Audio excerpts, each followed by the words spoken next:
الحمد لله نحمده ونستعينه ونؤمن به ونتوكل عليه ونعوذ بالله من شرور أنفسنا ومن سيئات أعمالنا من يهده الله فلا مضل له ومن يضلله فلا هادي له اللهم لك الحمد كما ينبغي لجلال وجهك وعظيم سلطانك اللهم لا نحصي ثناء عليك أنت كما أثنيت على نفسك ولك الحمد حتى ترضى وصلى الله وسلم على سيدنا محمد وعلى آله وأصحابه ومن اهتدى بهديه وجاهد في سبيله إلى يوم الدين أيها الناس أوصيكم عباد الله بتقوى الله أعوذ بالله من الشيطان الرجيم بسم الله الرحمن الرحيم ود كثير من أهل الكتاب لو يردونكم من بعد إيمانكم كفارا حسدا من عند أنفسهم من بعد ما تبين لهم الحق فاعفوا واصفحوا حتى يأتي الله بأمره إن الله على كل شيء قدير صدق الله العلي العظيم. ബഹുമാന്യരായ സഹോദരി സഹോദരന്മാരെ, അല്ലാഹു സുബ്ഹാനഹു വ തആലയെ സൂക്ഷിച്ചുകൊണ്ടും ഭയന്നുകൊണ്ടും അവൻ്റെ വിധികളും കൽപ്പനകളും ജീവിതത്തിൽ പകർത്തിക്കൊണ്ടും മുന്നോട്ടു പോകാൻ പരമാവധി പരിശ്രമിക്കണമെന്ന് ആദ്യമായി ഉണർത്തുകയാണ്.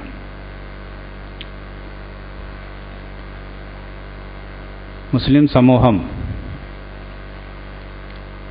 ലോകവ്യാപകമായി പല തരത്തിലുള്ള പ്രതിസന്ധികളെയും നേരിട്ടുകൊണ്ടിരിക്കുന്ന ഒരു ചുറ്റുപാടിലാണ് നാം ജീവിച്ചുകൊണ്ടിരിക്കുന്നത്. ഇസ്ലാമിൻ്റെ ശത്രുക്കൾ പല ഭാഗത്തു നിന്നും അതിൻ്റെ നേരെ ആക്രമണങ്ങൾ അഴിച്ചു വിട്ടുകൊണ്ടിരിക്കുകയും അതിനെ നശിപ്പിക്കുന്നതിന് വേണ്ടിയും നാമാവശേഷമാക്കുന്നതിന് വേണ്ടിയും ശ്രമിച്ചുകൊണ്ടിരിക്കുകയും ചെയ്യുന്നത് പരക്കെ നമുക്ക് കാണാൻ സാധിക്കും.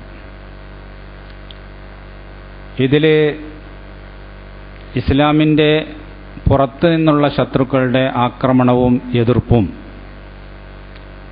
നമുക്ക് വളരെ വേഗം മനസ്സിലാക്കാൻ സാധിക്കുന്നതും അതിൻ്റെ നേരെ എന്ത് നിലപാടാണ് നാം സ്വീകരിക്കേണ്ടത് എന്ന് ആർക്കും യാതൊരു സംശയമോ ആശയക്കുഴപ്പമോ ഇല്ലാത്തതുമായ കാര്യമാണ്. അതേ അവസരത്തിൽ മുസ്ലിം നാമധാരികളായ ചിലർ അവർ ഇസ്ലാമിൻ്റെ പേരിൽ എണ്ണപ്പെടുകയും മുസ്ലിമീങ്ങളായി ഗണിക്കപ്പെടുകയും ചെയ്യുന്നു. അതേ അവസരത്തിൽ ഇസ്ലാമിനോട് വലിയ പകയും വിദ്വേഷവും വെച്ചു പുലർത്തിക്കൊണ്ടിരിക്കുകയും ഇസ്ലാമിൻ്റെ ശക്തി ദുർബലമാകണം, ഇസ്ലാമിക സംസ്കാരം താറുമാറാകണം എന്ന് കൊതിച്ചുകൊണ്ടിരിക്കുകയും ചെയ്യുന്നതായി നമുക്ക് കാണാം. മുസ്ലിം സമൂഹത്തിൽ എണ്ണപ്പെടുന്നവരും ഗണിക്കപ്പെടുന്നവരും ആയതുകൊണ്ട് അവർ ഉണ്ടാക്കുന്ന പ്രയാസങ്ങളോ ബുദ്ധിമുട്ടുകളോ ആയിരിക്കും ഒരു വേള ഇസ്ലാമിൻ്റെ പരസ്യമായ എതിരാളികളും ശത്രുക്കളും ചെയ്യുന്നതിനേക്കാൾ കൂടുതൽ അപകടകരം. റസൂൽ തിരുമേനി സല്ലല്ലാഹു അലൈഹി വസല്ലമയുടെ കാലഘട്ടത്തിലും ഇങ്ങനെയുള്ള ആളുകൾ ഉണ്ടായിരുന്നു. സൂറത്തു നിസായിൽ നമുക്ക് അവരെ സംബന്ധിച്ചുള്ള ചില പരാമർശങ്ങൾ കാണാം. വദ്ദു ലൗ തക്ഫുറൂന കമാ കഫറൂ ഫതകൂനൂന സവാഅ, നിങ്ങളും അവരെപ്പോലെ ഈ ഇസ്ലാമിനെയും ഇസ്ലാമികമായ വിശ്വാസ കർമ്മങ്ങളെയും തള്ളിക്കളയുന്നവരും നിഷേധിക്കുന്നവരും അംഗീകരിക്കാത്തവരും ആകണം എന്നാണ് അവരുടെ ആഗ്രഹം. അങ്ങനെ നിങ്ങൾ അവരെപ്പോലെയായി മാറണം എന്നവർ ആഗ്രഹിക്കുന്നു. ഇതാണ് അവരുടെ ഉള്ളിലിരിപ്പ് എന്ന് മുനാഫിക്കുകളെ സംബന്ധിച്ച്, കപടവിശ്വാസികളെ സംബന്ധിച്ച് അല്ലാഹു സുബ്ഹാനഹു വ തആല പറയുന്നുണ്ട്. പരസ്യമായി ഇസ്ലാമിനോട് ശത്രുത പുലർത്തുന്ന ആളുകളെ സംബന്ധിച്ചും ഇതേ കാര്യം തന്നെ ഖുർആൻ എടുത്തു പറയുന്നുണ്ട്.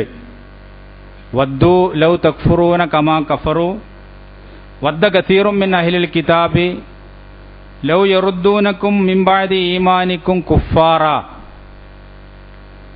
വേദക്കാരായ ഇസ്ലാമിൻ്റെ എതിരാളികൾ ജൂതന്മാർ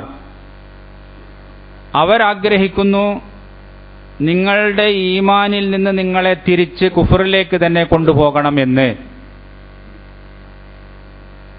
അത് അവരുടെ ആഗ്രഹമാണ്.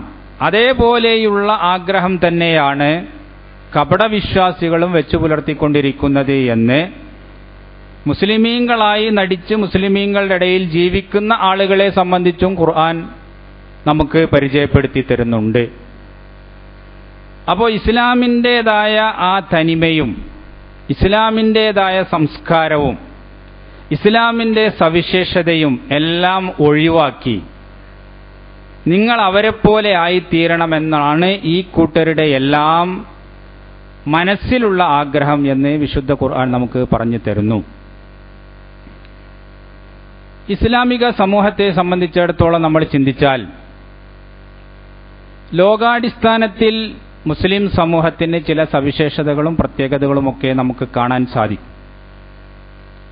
അവരുടെ സംസ്കാരത്തിൽ, അവരുടെ ജീവിത രീതിയിൽ, അവരുടെ ആരാധനാകർമ്മങ്ങളിൽ ഒക്കെ ഈ സവിശേഷതകൾ നിറഞ്ഞു നിൽക്കുന്നു. ഇത് തന്നെയാണ് അവരുടെ ശക്തിയുടെ ഒരു രഹസ്യവും. ലോക മുസ്ലിംകൾ എന്ന് പറയുന്നത് അത് എല്ലാവരുടെയും ദൃഷ്ടിയിൽ കാണപ്പെടുന്ന അനുഭവബോധ്യമാകുന്ന ഒരു ശക്തിയായിട്ട് മാറുന്നത് ഈ മുസ്ലിം സമൂഹത്തിൻ്റെ ഈ കരുത്തുകൊണ്ടാണ്. വിശ്വാസങ്ങളിലുള്ള അവരുടെ ഐക്യം, ആദർശവിശ്വാസങ്ങളിലുള്ള അവരുടേതായ ഈ സ്ഥിതി, അതുപോലെ തന്നെ ആചാര സമ്പ്രദായങ്ങളിൽ അവർ അനുഷ്ഠിച്ചുകൊണ്ടിരിക്കുന്ന രീതികൾ, ഇങ്ങനെ ഈ ഇസ്ലാമിക സാഹോദര്യത്തിൻ്റെ കരുത്ത് മുസ്ലിം സമൂഹത്തെ ഏറ്റവും പരിഗണനീയമായ, ആർക്കും തന്നെ അത്ര പെട്ടെന്ന് അവഗണിച്ച് തള്ളാൻ പറ്റാത്തതായ ഒരു ശക്തിയാക്കി മാറ്റിയിട്ടുണ്ട്. അത് അനിഷേധ്യമായ ഒരു യാഥാർത്ഥ്യമാണ്. ഇത് തന്നെ ഇസ്ലാമിനെ തകർക്കാൻ ഉദ്ദേശിക്കുന്നവരുടെ ഉള്ളിലുള്ള വലിയ ഒരു പ്രയാസം സൃഷ്ടിക്കുന്ന സ്ഥിതിവിശേഷമാണ്. അവർക്ക് എപ്പോഴും തന്നെ ഒരു ബലികേറാ മലയായിട്ട് തോന്നുന്ന ഒരു സംഗതി മുസ്ലിമീങ്ങളുടെ ഈ സംഘടിതമായ ശക്തിയും അവരുടെ ഈ ആഭ്യന്തരമായ ഭദ്രതയുമാണ് എന്ന് നമുക്ക് കാണാൻ സാധിക്കും. അപ്പോൾ അതുകൊണ്ട് അത് തകർക്കാൻ, അത് ഇല്ലായ്മ ചെയ്യാൻ, അത് നശിപ്പിക്കാൻ, അങ്ങനെ അവരെ ഛിന്ന ഭിന്നമാക്കാൻ എന്താണ് വഴികൾ, എന്താണ് രീതി, എന്താണ് അതിന് ചെയ്യേണ്ടത്, ഇതിനെ സംബന്ധിച്ച് അവർ ചിന്തിച്ചുകൊണ്ടിരിക്കുകയും പ്ലാനിട്ടുകൊണ്ടിരിക്കുകയും ഒക്കെ ചെയ്യുന്നു. അപ്പോൾ ഇതിനനുകൂലമായി അവർ കാണുന്ന അഭിപ്രായങ്ങൾ അല്ലെങ്കിൽ അവർക്ക് തോന്നുന്ന വീക്ഷണങ്ങൾ അത് സമൂഹത്തിൽ പ്രചരിപ്പിക്കാൻ വേണ്ടി പല രീതികളും അവർ സ്വീകരിക്കുന്നു. അങ്ങനെ ഇസ്ലാമിനെ തകർക്കുവാനും ഇസ്ലാമിക സാഹോദര്യത്തെയോ അല്ലെങ്കിൽ ഇസ്ലാമിന്റെ ശക്തിയെയോ ഒക്കെ ദുർബലപ്പെടുത്താനും സാധിക്കും എന്നുള്ള തോതിൽ അഭിപ്രായ പ്രകടനങ്ങൾ നടത്തുന്ന വ്യക്തിത്വങ്ങൾ അത് പത്രമാസികകളിലൂടെയും പ്രസിദ്ധീകരണങ്ങളിലൂടെയും ആവട്ടെ അല്ലെങ്കിൽ ചാനലുകളിലൂടെ ആവട്ടെ അവർക്ക് കൂടുതൽ പരിഗണന കൊടുക്കാനും ശ്രദ്ധിക്കാനുമൊക്കെ ഇസ്ലാമിന്റെ ശത്രുക്കൾ വളരെ കിണഞ്ഞു ശ്രമിക്കുന്നത് നമുക്ക് കാണാം. ഒരു സാംസ്കാരിക നായകനാവാനുള്ള ഏറ്റവും കുറുക്കുവഴി, എളുപ്പവഴി ഇസ്ലാമിനെയും മുസ്ലിം സമൂഹത്തെയും സംബന്ധിച്ച് രണ്ട് പുലഭ്യം പറയുക എന്നുള്ളതാണ്. ഒരു ഏറ്റവും വലിയൊരു മഹാസാഹിത്യകാരനാവാൻ ഉള്ള ഏറ്റവും എളുപ്പവഴി പ്രവാചകനെ സംബന്ധിച്ച് അല്ലെങ്കിൽ മുസ്ലിമീങ്ങൾ ആദരിക്കുന്ന വ്യക്തിത്വങ്ങളെ സംബന്ധിച്ചൊക്കെ അപകീർത്തികരമായ രീതിയിൽ എഴുതുകയാണ്, പറയുകയാണ് എന്ന് നമുക്ക് ഇന്നത്തെ സാമൂഹിക ജീവിതത്തെ പരിശോധിച്ചാൽ ബോധ്യപ്പെടുന്ന യാഥാർത്ഥ്യങ്ങളാണ്. അങ്ങനെ പേരെടുത്ത പല വിശ്വസാഹിത്യകാരന്മാരെയും നമുക്ക് കാണാൻ സാധിക്കും. പ്രവാചകനെ സംബന്ധിച്ച് പ്രവാചകനെ മലിനപ്പെടുത്തുന്ന രീതിയിലുള്ള അല്ലെങ്കിൽ അപകീർത്തിപ്പെടുത്തുന്ന രീതിയിലുള്ള പ്രസിദ്ധീകരണങ്ങൾ, നാടകങ്ങളോ കഥകളോ ഒക്കെ രചിക്കുക. അത് സ്ത്രീയാവട്ടെ പുരുഷനാവട്ടെ ആ എഴുത്തുകളും അവരുടെ ആ സാഹിത്യ സൃഷ്ടികളുമൊക്കെ സാഹിത്യം എന്ന് പറയുന്ന ആ ഇനത്തിന്റെ നാലയലത്ത് പോലും വെക്കാൻ പറ്റാത്തതാണ് എങ്കിലും ഇതാണ് അതിലെ പ്രമേയമെങ്കിൽ അവർ ലോക വിശ്വസാഹിത്യകാരന്മാരും വിശ്വസാഹിത്യകാരികളും അവരെ പലതരത്തിലുള്ള അവാർഡുകളും പലതരത്തിലുള്ള മറ്റ് തരത്തിലുള്ള ബഹുമതികൾ കൊണ്ടുമൊക്കെ വീർപ്പുമുട്ടിക്കുന്ന തരത്തിലുള്ള അനുഭവങ്ങളും നമുക്ക് കാണാൻ സാധിക്കും. കാരണം ഇസ്ലാമിന്റെ ശത്രുക്കളുടെ കയ്യിൽ ഏറ്റവും നല്ല മഴുത്തായകളായിട്ട് മാറുകയാണ് ഇത്തരം ആളുകൾ ചെയ്യുന്നത്.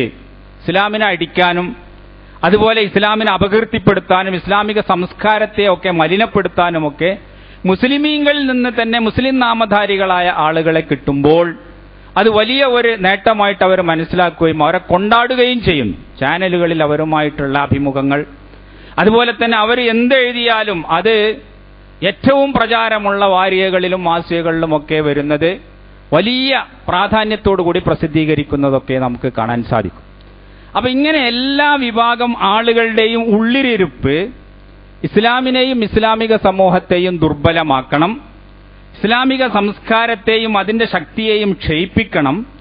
അങ്ങനെ മുസ്ലിം സമൂഹത്തിൻ്റെതായ ഈ കെട്ടുറപ്പും ഭദ്രതയും ഇസ്ലാമിക സംസ്കാരത്തിനുള്ള ഈ മേന്മയും മികവും അത് നശിപ്പിക്കണം എന്നുള്ളതാണ് എന്ന് നമ്മൾ തിരിച്ചറിയേണ്ടതുണ്ട്.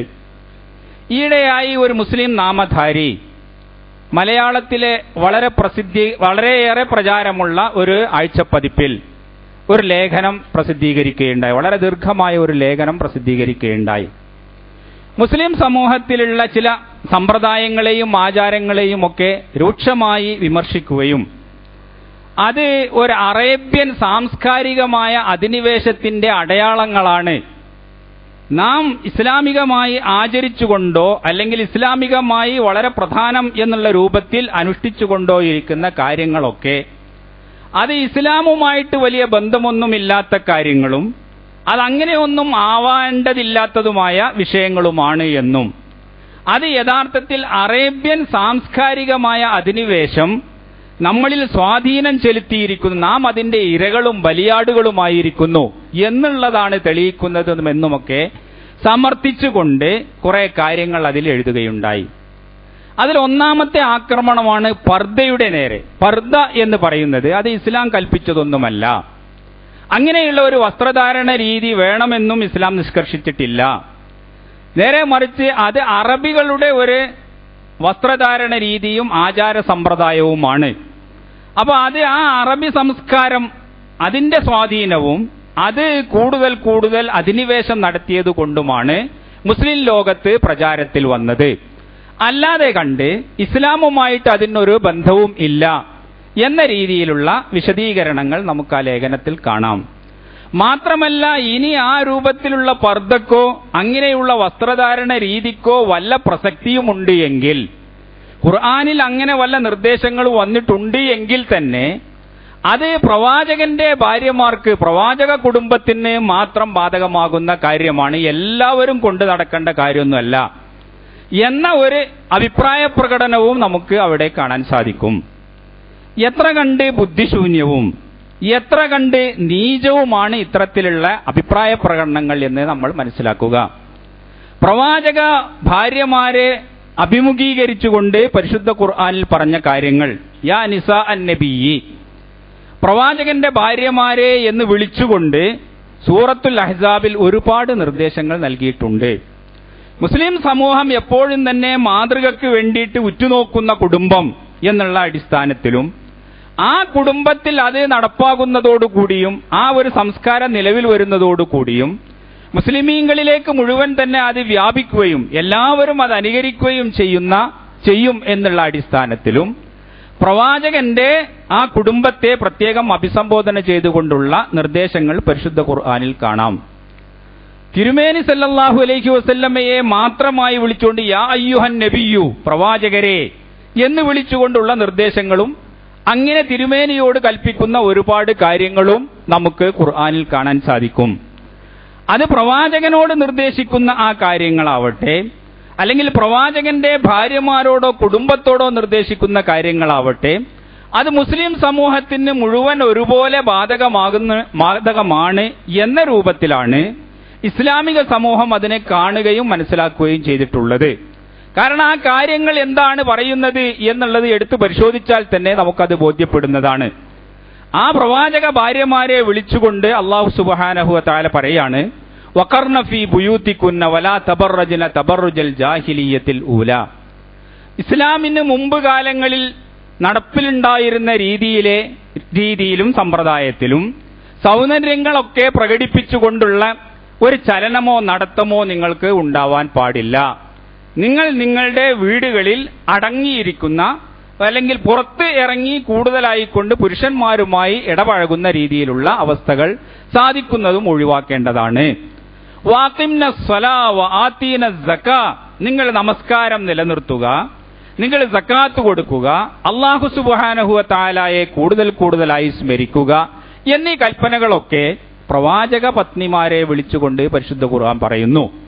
അപ്പൊ നബി പത്നിമാർക്ക് മാത്രം ബാധകമാകുന്ന കാര്യങ്ങളാണ് ഇവ എന്നും അവരുടെ വേഷവിധാനങ്ങളെ സംബന്ധിച്ചോ അല്ലെങ്കിൽ വസ്ത്രധാരണ രീതിയെ സംബന്ധിച്ചൊക്കെ പറഞ്ഞ കാര്യങ്ങൾ മറ്റുള്ളവർ പരിഗണിക്കേണ്ടതില്ല എന്നും വെക്കുകയാണ് എങ്കിൽ അവരോട് തന്നെയാണ് നിസ്കരിക്കാൻ പറയുന്നതും, അവരോട് തന്നെയാണ് നോമ്പെടുക്കാൻ പറയുന്നതും, അവരോട് തന്നെയാണ് സക്കാത്ത് കൊടുക്കാൻ പറയുന്നതും, അള്ളാഹനെ സ്മരിക്കാൻ വേണ്ടി പറയുന്നതും, ജാഹിലിയത്തിന്റെ ആ രീതിയിലുള്ള സൗന്ദര്യ പ്രദർശനങ്ങൾ നടത്തിക്കൊണ്ടുള്ള ചലനങ്ങളൊന്നും തന്നെ പാടില്ല എന്ന് നിർദ്ദേശിക്കുന്നതുമൊക്കെ അവരോട് തന്നെയാണ്.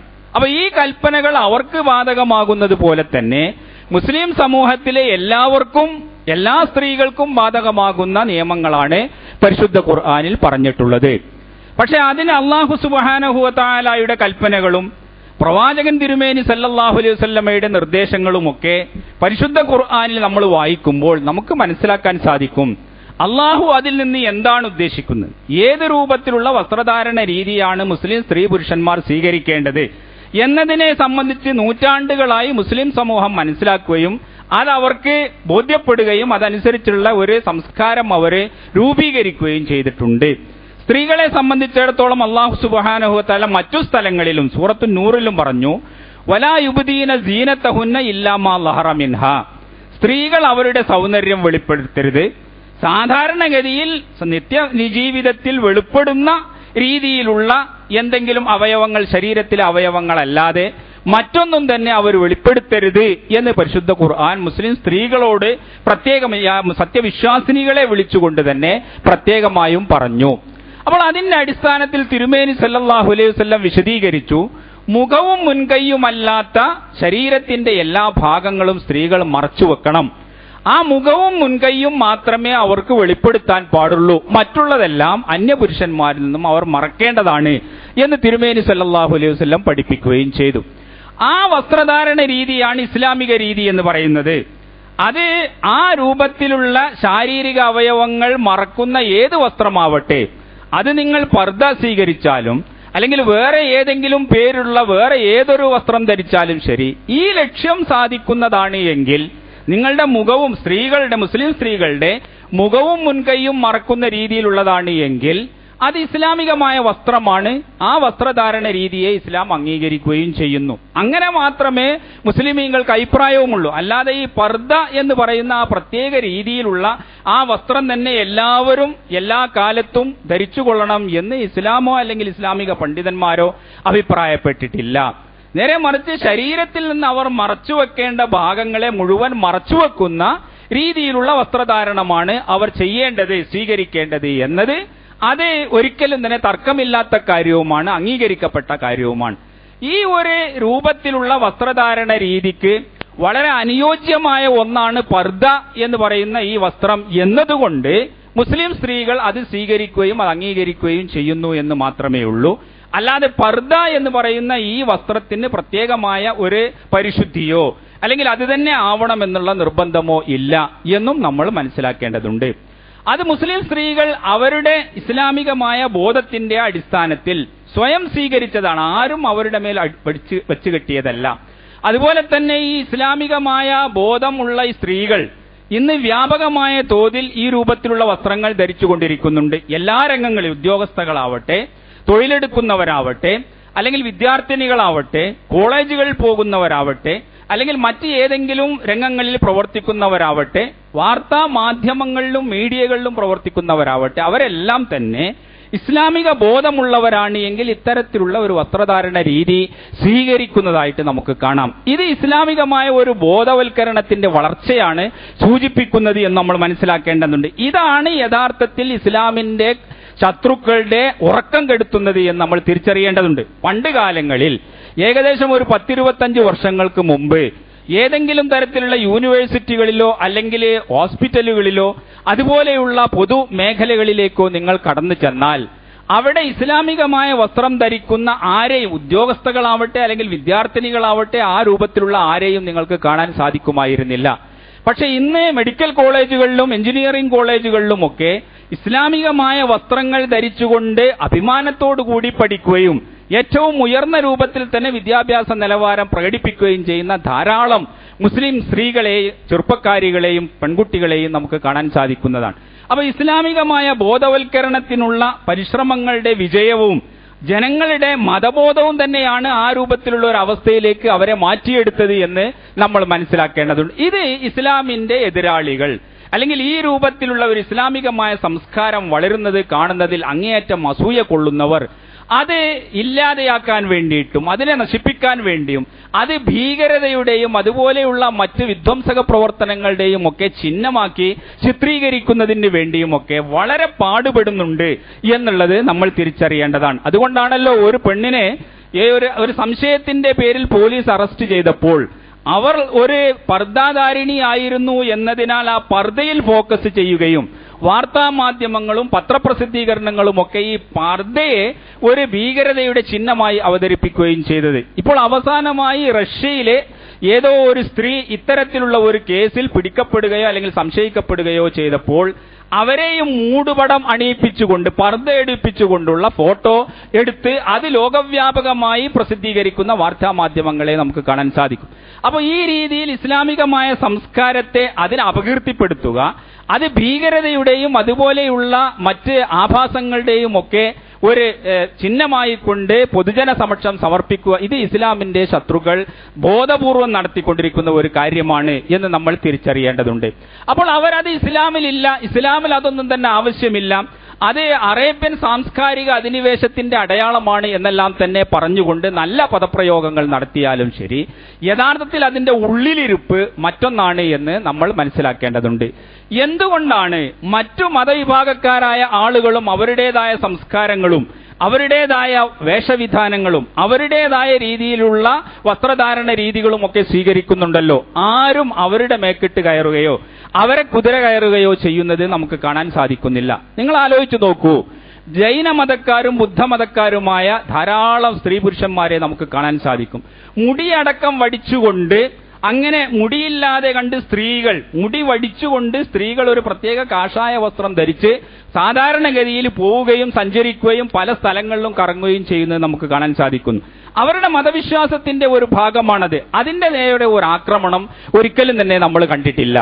ലോകവ്യാപകമായി ക്രൈസ്തവ സ്ത്രീകൾ, അവരുടെ ഈ ക്രൈസ്തവ മതവിശ്വാസികളായ സ്ത്രീകൾ, ആ കന്യാസ്ത്രീകൾ, അവരെ അവരുടേതായ വേഷം, മുസ്ലിങ്ങളുടെ അതേ വേഷം തന്നെ അണിഞ്ഞുകൊണ്ട്, അതേ മുഖവും മുൻകൈയും മാത്രം പുറത്തു കാണിച്ചുകൊണ്ട് അവരുടേതായ വേഷത്തിൽ യൂറോപ്പിലും അമേരിക്കയിലുമൊക്കെ വളരെ പൊതുവേദികളിൽ പ്രത്യക്ഷപ്പെടുകയും വ്യാപകമായ തോതിൽ തന്നെ അവർ കാണപ്പെടുകയും ചെയ്യുന്നുണ്ട്.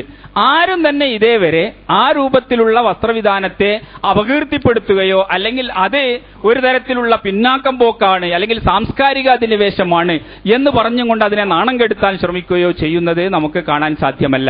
അപ്പൊ ഈ രീതിയിലുള്ള മതവിശ്വാസങ്ങളുടെ ഭാഗമായി കൊണ്ട് വസ്ത്രധാരണങ്ങൾ ചെയ്യുന്ന പല മതവിഭാഗങ്ങളെയും നമുക്ക് കാണാൻ സാധിക്കുന്നതാണ്. സിഖുകാരെ സംബന്ധിച്ചിടത്തോളം നമ്മൾ ആലോചിച്ച് നോക്കുക, അവര് പ്രത്യേകമായി അവരുടെ മുടി പ്രത്യേകം വളർത്തുകയും കൃപാണം ധരിക്കുകയും ഒക്കെ ചെയ്തുകൊണ്ട് ലോകത്തിന്റെ എല്ലാ ഭാഗങ്ങളിലേക്കും പോവുകയും വ്യാപകമായ തോതിൽ അവരുടെ സംസ്കാരത്തെ സംരക്ഷിച്ചുകൊണ്ടിരിക്കുകയും ചെയ്യുന്നു. പക്ഷെ എന്തുകൊണ്ട് ഈ സാംസ്കാരിക നായകന്മാർ, അതുപോലെ തന്നെ ഈ രൂപത്തിൽ ചിന്തിക്കുന്നവരായ ആളുകൾ ഇസ്ലാമിന്റെയും മുസ്ലിമീങ്ങളുടെയും നേരെ മാത്രം കുതിര കയറുകയും മറ്റുള്ളവർക്കൊന്നും തന്നെ ഇത് ബാധകമല്ലാത്ത രീതിയിൽ അത് കണ്ടില്ല കേട്ടില്ല എന്ന് നടിക്കുകയും ചെയ്യുന്നു എന്നും നമ്മൾ ചിന്തിക്കേണ്ടതാണ്. അപ്പോൾ ഇത് യഥാർത്ഥത്തിൽ ഇസ്ലാമിനോടുള്ള വിരോധവും ഇസ്ലാമിക സംസ്കാരം വളരുകയും അത് വികസിക്കുകയും അത് കൂടുതൽ പടരുകയും ചെയ്യുന്നതിലുള്ള അസൂയയുമാണ് ഈ പുലർത്തിക്കൊണ്ടിരിക്കുന്നത് എന്ന് നമ്മൾ തിരിച്ചറിയുകയും മനസ്സിലാക്കുകയും ചെയ്യേണ്ടതാണ്. അതിനുവേണ്ടി ഖുർആനിനെ ദുർവ്യാഖ്യാനം ചെയ്യുക, പ്രവാചകന്റെ സംസ്കാരത്തെയും ജീവിത രീതിയെയും ദുർവ്യാഖ്യാനം ചെയ്യുക, പ്രവാചക പത്നിമാരെ സംബന്ധിച്ചൊക്കെയുള്ള അപകീർത്തികരമായ രീതിയിൽ എഴുതുകയും അതുപോലെ ആ രൂപത്തിലുള്ള സാഹിത്യ പ്രവർത്തനങ്ങൾ നടത്തുകയും നടത്തുകയും ചെയ്യുക എന്നൊക്കെ പറയുന്നത് ഈ ലക്ഷ്യം സാധിക്കുന്നതിന് വേണ്ടിയാണ് എന്നും നമ്മൾ മനസ്സിലാക്കേണ്ടതാണ്. അതേപോലെ തന്നെ നേരത്തെ ഞാൻ സൂചിപ്പിച്ച ആ മലയാള ലേഖനത്തിൽ, മലയാളത്തിലെ പ്രസിദ്ധമായ വാരിക പ്രസിദ്ധീകരിച്ച ഒരു ലേഖനത്തിൽ രണ്ടാമതായി ഈ സാംസ്കാരിക അധിനിവേശത്തിന്റെ അടയാളമായി എടുത്തു പറയുന്ന കാര്യങ്ങൾ, അറബികളുടെ സാംസ്കാരിക അധിനിവേശം, അതാണ് മുസ്ലിം സമൂഹത്തിൽ വ്യാപകമായ തോതിൽ, പ്രത്യേകിച്ചും കേരളത്തിൽ വ്യാപകമായ തോതിൽ നടന്നുകൊണ്ടിരിക്കുന്നത് എന്നുള്ള ആ വിഷയം ചർച്ച ചെയ്തുകൊണ്ട് അദ്ദേഹം പറയുകയാണ്, എന്തിനാണ് ഈ നമസ്കാരമൊക്കെ ഈ അറബി ഭാഷയിലും മറ്റുമൊക്കെ നിർവഹിച്ചു കൊണ്ടിരിക്കുന്നത്? എന്തിനാണ് നിങ്ങൾ ഈ ബാങ്ക് കൊടുക്കുന്നതൊക്കെ അറബി ഭാഷയിൽ ബാങ്ക് കൊടുക്കുന്നത്? എന്തിനാണ് നിങ്ങൾ പരസ്പരം കണ്ടുമുട്ടുമ്പോൾ അഭിവാദ്യങ്ങൾ ചെയ്യുമ്പോൾ അസ്സലാമു അലൈക്കും എന്ന് പറയുന്നത്? ഇതൊന്നും തന്നെ ആവശ്യമില്ല. ഇതൊന്നും തന്നെ ഇസ്ലാം ആവശ്യപ്പെടുന്ന കാര്യങ്ങളുമല്ല.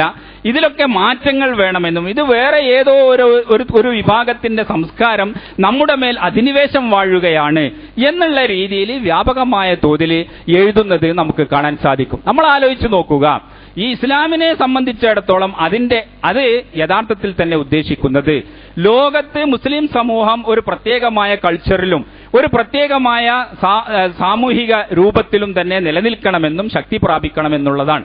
അപ്പോൾ അതുകൊണ്ട് അവരുടെ വേദഗ്രന്ഥവും അതുപോലെ തന്നെ ആചാരാനുഷ്ഠാനങ്ങളും അവരുടെ പ്രാർത്ഥനകൾക്കുമൊക്കെ ഒരു ഏകരൂപം നിർണയിക്കപ്പെട്ടതായിട്ട് നമുക്ക് കാണാൻ സാധിക്കും. വിശുദ്ധ ഖുർആൻ എന്ന് പറയുന്നത് മുസ്ലിം സമൂഹത്തെ മുഴുവൻ തന്നെ ഒരുമിച്ച് കൂട്ടുന്ന കണ്ണിയാണ്. അവരെ മുഴുവൻ തന്നെ ഏകോപിപ്പിക്കുന്ന തരത്തിലുള്ള വേദഗ്രന്ഥമാണ്. ആ വേദഗ്രന്ഥം അതിൻ്റെതായ ഭാഷയിൽ പാരായണം ചെയ്യാനും അതിൻ്റെതായ ഭാഷ പഠിക്കുവാനും മുസ്ലിം സമൂഹം വളരെയേറെ ശ്രദ്ധിക്കുന്നുണ്ട് എന്ന് മാത്രമല്ല, അതാണ് അവരെ ഒരുമിച്ച് കൂട്ടുന്ന മുഖ്യമായ ഇസ്ലാമികമായ കണ്ണി എന്നുകൂടി നമ്മൾ തിരിച്ചറിയേണ്ടതുണ്ട്. കാരണം അറബി ഭാഷ എന്ന് പറയുന്നത് ഇസ്ലാമിനെ സംബന്ധിച്ചിടത്തോളം ഒരിക്കലും മുസ്ലിം ജീവിതത്തിൽ നിന്ന് അകർത്തിയെടുക്കാൻ പറ്റാത്ത രീതിയിൽ അവരുമായി ബന്ധപ്പെട്ടതാണ്. അങ്ങനെ പല മതങ്ങൾക്കും പലതരത്തിലുള്ള ഭാഷകളോടും ആ രൂപത്തിലുള്ള ആത്മീയമായ ബന്ധങ്ങൾ കാണും. ഇവിടെ ക്രിസ്ത്യാനികളാവട്ടെ അല്ലെങ്കിൽ ജൂതമതക്കാരാവട്ടെ ഹിബ്രു ഭാഷയോട് അവർക്ക് അവരുടേതായ മതപരമായ ആത്മീയമായ ബന്ധങ്ങളുണ്ട്. അതുപോലെ തന്നെ ഹൈന്ദവ സമൂഹങ്ങളാണ് എങ്കിൽ അവർക്ക് സംസ്കൃത ഭാഷയോട് ആ രൂപത്തിലുള്ള ആത്മീയ ബന്ധങ്ങളുണ്ട്. അവരുടെ പ്രാർത്ഥനകളും അവരുടെ നമസ്കാരങ്ങളും അതുപോലെ തന്നെ അവരുടെ പ്രത്യേകമായ ചടങ്ങുകളുമൊക്കെ ഈ ഭാഷയെ കേന്ദ്രീകരിച്ചുകൊണ്ട് നടക്കുന്നു എന്നുള്ളത് അവരുടെ സവിശേഷതകളാണ്. പക്ഷെ അതിനെ സംബന്ധിച്ചൊന്നും തന്നെ ആരും ഒന്നും പറയുന്നില്ല. ഈ മുസ്ലിമീങ്ങളെ സംബന്ധിച്ചിടത്തോളം പരിശുദ്ധ ഖുർആൻ എന്ന് പറയുന്നത് അല്ലാഹു സുബ്ഹാനഹു വ തആലയുടെ കലാമാണ്, വചനങ്ങളാണ്. അത് ദൈവീകമാണ്, ദൈവപ്രോക്തമാണ്, അത് മനുഷ്യനിർമ്മിതിയല്ല. അപ്പോൾ അതുകൊണ്ട് അതിനെ ഒരിക്കലും തന്നെ പരിഭാഷകളോ അല്ലെങ്കിൽ മറ്റു തരത്തിലുള്ള ഭാഷാന്തരങ്ങളോ അനുയോജ്യമല്ല എന്ന് പറഞ്ഞാൽ അതിന്റെ പകരം നിൽക്കുകയില്ല. നിങ്ങൾ ഖുർആൻ പാരായണം ചെയ്യുന്നതിന് പകരം പരിഭാഷകൾ വായിച്ചാൽ മതിയാവുകയില്ല. കാരണം ഖുർആൻ എന്ന് പറയുന്നത് അള്ളാഹുവിന്റെ കലാമാണ്. അതിന്റെ ഏതെങ്കിലും തരത്തിൽ ഒരു മനുഷ്യൻ, പതിനായിരക്കണക്കിൽ ആളുകൾ പല രൂപത്തിലും അതിന്റെ ആശയങ്ങൾ ഗ്രഹിക്കുകയും പഠിക്കുകയും ചെയ്യുന്നതിൽ നിന്ന് ഒരാൾ മനസ്സിലാക്കുന്ന ഒരു രൂപം മാത്രമാണ് അതിന്റെ പരിഭാഷകളിലൂടെ പ്രകടമാകുന്നത്. അപ്പോൾ പരിഭാഷ എന്ന് പറയുന്നത് അതിന്റെ മൂലത്തോട് ഒരു നിലക്കും കിടപിടിക്കുന്നതോ അല്ലെങ്കിൽ അതിനെ ആ രൂപത്തിൽ കൈകാര്യം ചെയ്യാൻ പറ്റുന്നതോ അല്ല. അതുകൊണ്ടാണ് പണ്ഡിതന്മാരുടെ ഇടയിൽ ഖുർആൻ പരിഭാഷ എന്ന് പറയുന്നത് പോലും ശരിയല്ല എന്നുള്ള അഭിപ്രായമുള്ളത്. കാരണം ഖുർആനിനെ ആ ഭാഷാന്തരം ചെയ്യുക, അറബി ഭാഷയിലുള്ള അതേ ഖുർആനെ വേറെ ഒരു ഭാഷയിൽ അവതരിപ്പിക്കുക എന്നുള്ളത് സാധ്യമല്ല എന്നും അതിന്റെ സാരം മാത്രമാണ് ഖുർആൻ മലയാള സാരം എന്നൊക്കെ പറയാവുന്ന രീതിയിലുള്ള അതിന്റെ ഒരു സാരം മാത്രമാണ് മറ്റു ഭാഷകളിൽ സാധിക്കുക എന്നും സാധാരണഗതിയിലുള്ള ഗ്രന്ഥങ്ങൾ വിവർത്തനം ചെയ്യുന്നത് പോലെ ഖുർആൻ വിവർത്തനം ചെയ്യുക സാധ്യമല്ല എന്നും പണ്ഡിതന്മാർ അഭിപ്രായപ്പെട്ടത് അതുകൊണ്ടാണ്. കാരണം അല്ലാഹു സുബ്ഹാനഹു വ തആലയുടെ വചനങ്ങൾ, ഓരോ വചനങ്ങൾക്കും നിരവധി അർത്ഥങ്ങളും നിരവധി ആശയങ്ങളും അത് ഒരു തലമുറയ്ക്ക് ഉൾക്കൊള്ളാൻ സാധിക്കുന്നതിലേറെ അടുത്ത തലമുറയ്ക്ക് ഉൾക്കൊള്ളാൻ സാധിക്കുന്നത് ഈ രൂപത്തിലുള്ള അർത്ഥഗർഭമായ ഒരു സാഗരമാണ് വിശുദ്ധ ഖുർആൻ എന്ന് പറയുന്നത്. അതിനെ സംബന്ധിച്ചിടത്തോളം അത് വേറെ ഒരു ഭാഷയിലേക്ക് അത് പരിഭാഷപ്പെടുത്തിയാൽ അതിന്റെ ഏതെങ്കിലും ഒരു ചെറിയ ഒരു ഘടകമോ അംശമോ മാത്രമേ ആ ഭാഷയിൽ പ്രകാശിതമാകുന്നുള്ളൂ.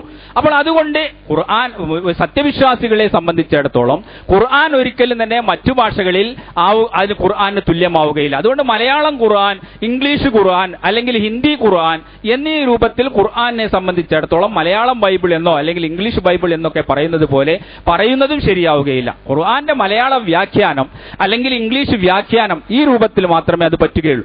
അതുപോലെ തന്നെ നമ്മുടെ നമസ്കാരത്തെ സംബന്ധിച്ചിടത്തോളവും ആരാധനാ കർമ്മങ്ങളെ സംബന്ധിച്ചിടത്തോളവും ഒക്കെ പരിശുദ്ധ ഖുർആനിൽ പ്രവാചകൻ സല്ലല്ലാഹു അലൈഹി വസല്ലം പഠിപ്പിച്ച ഒരു രീതിയുണ്ട്. അത് ലോകവ്യാപകമായി അതേ രീതിയിൽ തന്നെ വേണമെന്നും അതേ രൂപത്തിൽ തന്നെ നടക്കണമെന്നും മുസ്ലിമീങ്ങൾ വിശ്വസിക്കുകയും അവരത് ആചരിച്ചു വരികയും ചെയ്യുന്നതാണ്.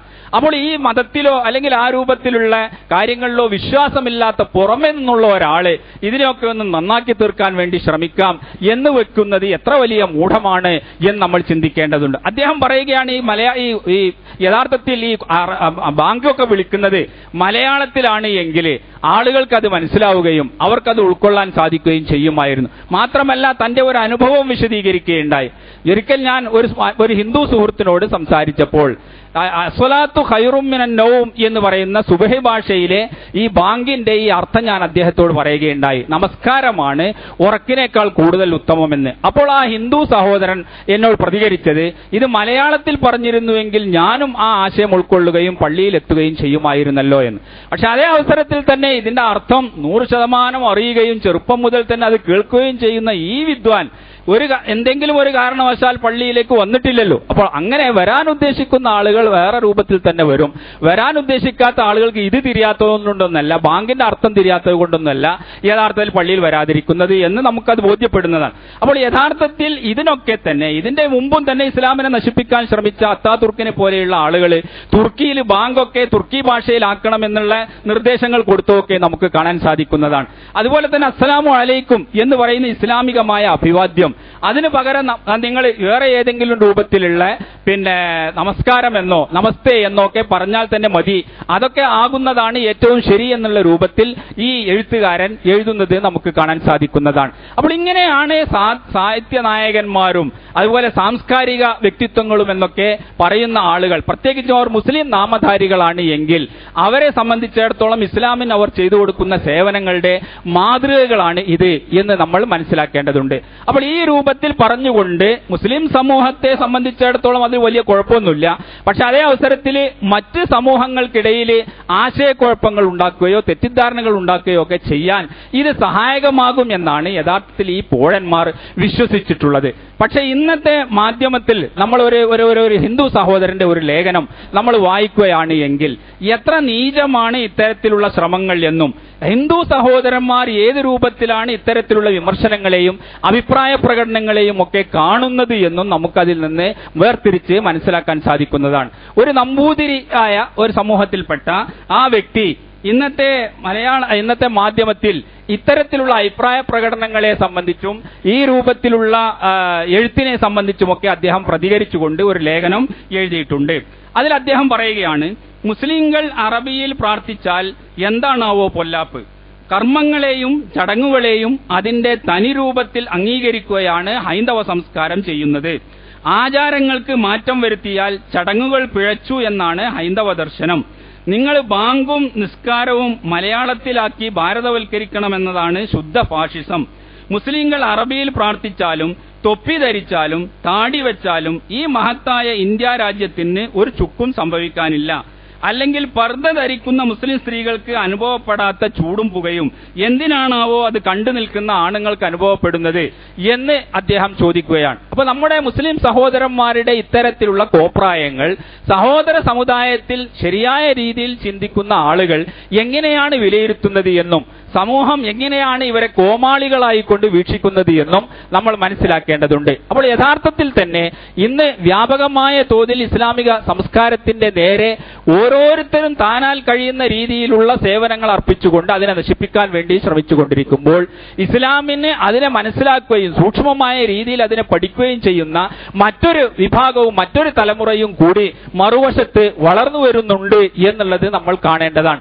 അപ്പോൾ അത്തരം ശക്തികളെ ശക്തിപ്പെടുത്തുന്നതിന് വേണ്ടിയും ആ രൂപത്തിലുള്ള ബന്ധങ്ങൾ കൂടുതൽ ദൃഢപ്പെടുത്തുന്നതിന് വേണ്ടിയും അത്തരത്തിലുള്ള സഹോദര സമുദായത്തിലെ വ്യക്തിത്വങ്ങളുമായി ബന്ധപ്പെട്ടുകൊണ്ട് കൂടുതൽ ഇസ്ലാമിന് അനുകൂലമായ പൊതുജനാഭിപ്രായം കെട്ടിപ്പടുക്കുന്നതിന് വേണ്ടിയുമാണ് നമ്മൾ ശ്രമിക്കേണ്ടത് എന്നാണ് ഈ സന്ദർഭത്തിൽ ഉണർത്താനുള്ളത്. അല്ലാഹു സുബ്ഹാനഹു വ തആല അവന്റെ ദീനിനെ ഏത് സാഹചര്യത്തിലും മുറുകെ പിടിക്കുന്ന സജ്ജനങ്ങളിൽ നമ്മെ ഉൾപ്പെടുത്തുമാറാകട്ടെ.